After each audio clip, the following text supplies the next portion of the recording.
After the death of the communist dictator Joseph Tito, there were a series of major changes within the territory of Yugoslavia.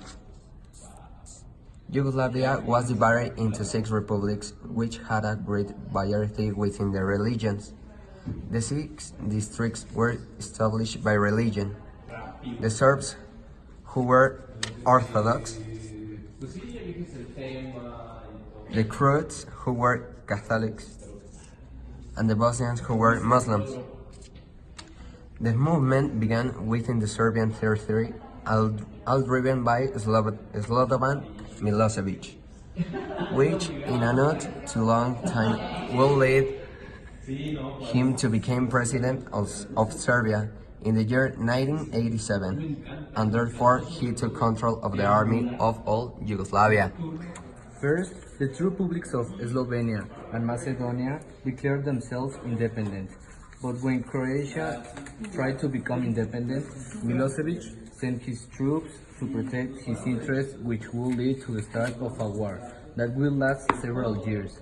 But the most remembered conflict from this movement is when Bosnia wanted to separate from Yugoslavia. The Bosnians, with the support of Croatia, voted to separate from Yugoslavia, but the minority of Serbs living in that territory rejected the movement as they supported the interests of their beloved leader, Slobodan Milosevic.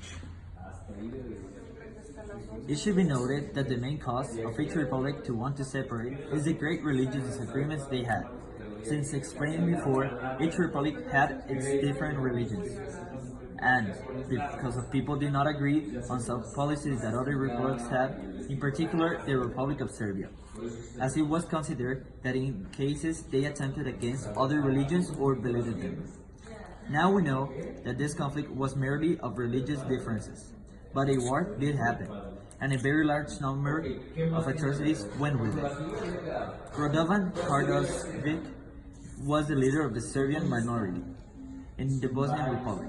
Milosevic and Karadzic joined together and began with their plan to take entire populations in Bosnia. The Serbian forces killed many Muslims and other forced them to escape. It was the beginning of the so-called Bosnian ethical cleansing, which it is considered in the category of genocide by the magnitude or the numbers of people who were killed in this conflict. All the Muslims who were able to escape took refuge in the city of Srebrenica, where there was more than 30,000 Muslims. The Serbian forces did not take long to reach the city, and instead of attacking them, they surrounded the city so that they could not escape. But Diego Arrea, UN ambassador, decides to take action in this city, declaring it under UN protection. But as the days passed, the UN did nothing else. The city of Srebrenica continued with its problems, creating a series of huge problems such as famine, despair, and death. In 1995, the Serbian army took the city.